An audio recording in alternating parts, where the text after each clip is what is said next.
Biglaang content lang ito guys. So pag-usapan natin ano yung pwede nating gawin kung sakali mang naiwanan po nating nakasusi yung ating mga motor sa matagal na panahon at namatay po or naubusan po siya ng baterya, na-drain po yung baterya dahil nga naiwan po nating naka-on yung ating mga motor. So sa case ko, naka-smart key po tayo. Naka-on lang po siya dito guys. Tapos sa case naman po ng mga Honda Click na 125 na disusi, nakaiwan pong nakalagay yung susi dyan.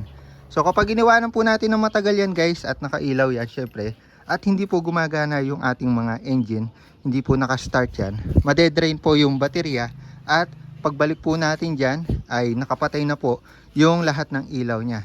So sa case ko guys, actually kakabalik ko lang kasi ng bahay at napansin ko nung paandarin ko na itong motor natin na si Scarlett, nandito yung susian nya. So smart key kasi yan guys, so walang may iwan na susi dyan. So nandito lang siya. Ngayon nagtaka ako, nakapatay yung mga ilaw niya. Ngayon tinry kong i-on kasi baka ako hindi lang maayos na i-on. Binalik ko siya dito. At nung i-on ko na siya ulit, hindi ko na siya may balik. Ngayon hindi ko rin mapalitaw yung smart key niya. Kasi nga yun, lobat siya at naka-on naman yung susi oh. Ngayon nagtataka ako, napaisip ako, baka naiwan ko talaga siya na naka-on kung kaya naman na-drain yung baterya at hindi po natin siya mapagana. So kahit gamitin natin duplicate key, ganun rin. Kasi gumagana naman to guys, nasa motor po yung problema natin, yung baterya. So ganito rin yung case ko sakali man na yung inyong mga disusing motor nakabuhay na ganyan. Tapos na-drain po yung baterya niya. Ngayon, in-off mo nyo siya, i-on nyo siya, hindi nyo po siya ma-on kasi nga drain yung baterya. Ano nga po ba yung pwede natin gawin sa ganitong senaryo kapag na-drain po yung baterya natin dahil naiwan po natin siyang nakabukas or naka-on? Case po ni Scarlett, di ko lang sure kung marami rin yung may ganito senaryo, pero gagawin po natin ng paraan para mai-on po yung ating mga motor sa pamagitan po ng battery to battery. Jajumper po natin siya baterya to baterya gamit yung baterya ng ibang motor. So actually yung pinaka first natin dito, pinaka idea na pwede natin gawin talaga is jump start. Kung meron tayong pang jump start.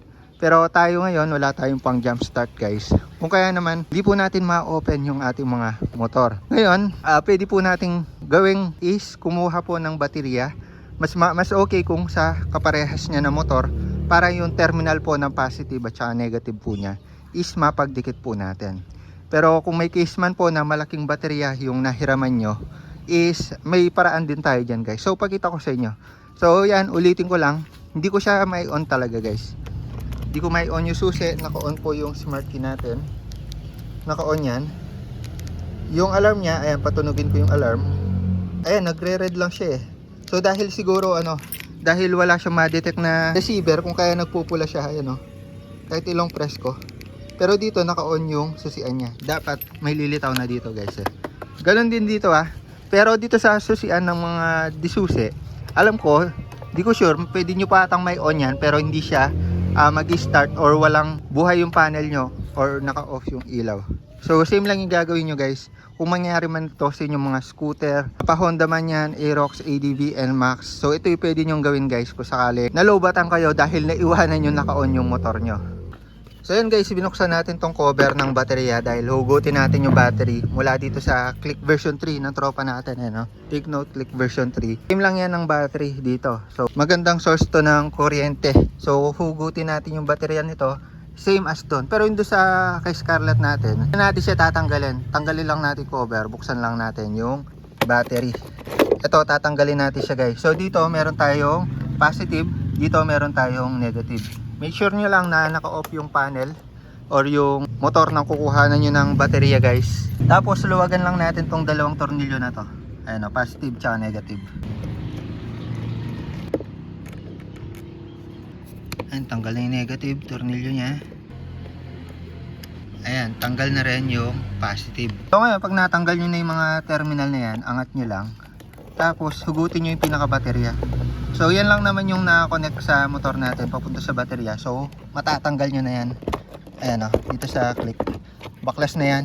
Hilain nyo lang siya pataas. So take note lang, itong baterya na ito guys is gumagana. Maganda yung voltahe, nakita nyo naman kanina.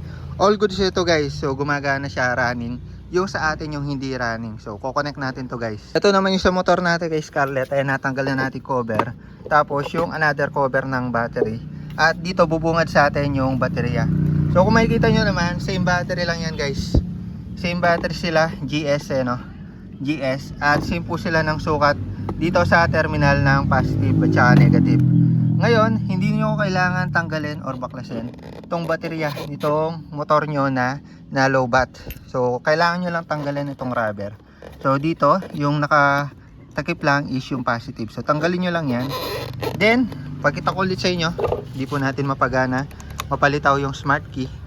Pero ngayon, ang gagawin po natin para mapagana yung motor, yung smart key at mapaandar yung ating motor, ko-connect lang po natin itong positive at saka negative terminal dito sa terminal ng lowbat natin na battery. So paano natin gagawin yon? Kunin nyo lang yan, huwag nyo ipagbabaliktad. Tignan nyo yung positive, tignan nyo yung negative. So ito yung positive, left side. Ito naman yung positive ng motor natin. So ang gagawin nyo lang, ididikit nyo lang yan guys. Ididikit nyo lang yan dito sa part na to. Ayan, terminal by terminal. Importante dyan yung bakal magdikit. Ayan yung dalawang bakal. Ayan, may kumikislap-kislap ng konti. Pero yun, ayusin nyo lang yung pagkadikit para magkaroon ng charge. Ngayon, ay lumitaw yung smart key. Pindutin natin. Oh, lumitaw na. Kapag naman disusi yung motor nyo is mapipihit nyo na yung susian ninyo. All goods na. So ngayon, ginawa natin to para kumuha muna tayo ng pansamantalang supply mula dito sa baterya. Hindi po natin pwedeng ilipat itong baterya ng tropa natin papunta sa atin kasi siya naman yung mawawala ng baterya. So gagamitin natin to para ma-charge po yung nalobat natin na battery. So papaganahin muna natin siya ng mga ilang segundo. Pagkatapos nun, tatanggalin na natin yung battery at pwede na nating mapaandar yung motor natin at mag-charge yung nalobat natin na baterya. Kumbaga, yung makina po natin yung magcha-charge sa ating mga motor. So magandang way yun para hindi po tayo gumastos at hindi po tayo agad magpalit ng baterya. Kasi itong baterya natin, na-drain lang po, kumbaga nagamit niya po yung buong power niya.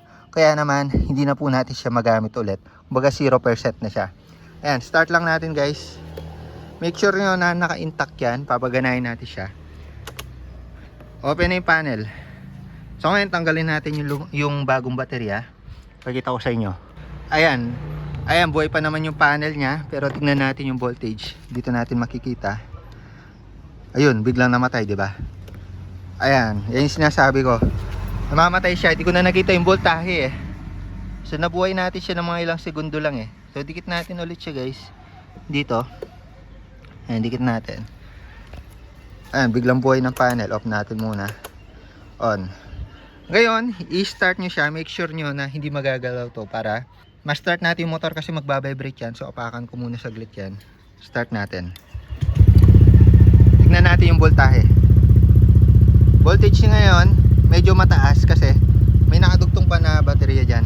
Pero yan, pagka-start natin pala hindi na siya tumaas. So ibig sabihin, nade-detect niya yung baterya natin. Pero napagana natin siya. Ngayon, hindi muna natin agad tatanggalin yan. Hintay tayo ng mga, siguro sabihin na natin 1 minuto para mag-charge muna yung pinaka-baterya natin.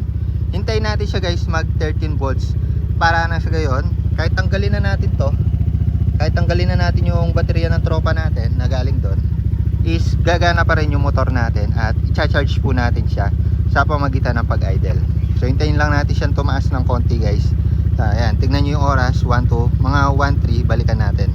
So ayan, 1 minuto na yung nakakalipas pero hindi siya masyadong tumataas. Pero try natin kung gagana siya nang wala yung baterya. Ayan, gumagana naman siya, hindi siya nag-stop. Ngayon, dahil medyo mababa pa yung voltahe niya, wag nyo munang ipapatay nyo susian kasi baka hindi nyo na mabuhay ulit yan at hindi nyo na mapagana ulit. So hintayin nyo munang tumaas yung voltahe niyan or pwede nyo i-throttle lang konti para tumaas po yung voltahe at ma-charge po itong baterya po natin. Take note na drain yan at kailangan niya po munang mag-charge para gumana ng maayos. So yung nagcha-charge po dyan guys, sa mga hindi nakakalam, yung magneto po natin at stator na nandito sa loob or sa likod ng ating mga radiator. So habang umiikot yan or naka-idle tayo, nagcha-charge po yung baterya natin. So yan guys, ang oras natin 1:04. Idle lang po natin siya at birabirahin. Tignan natin kung tataas po yung voltage na dito.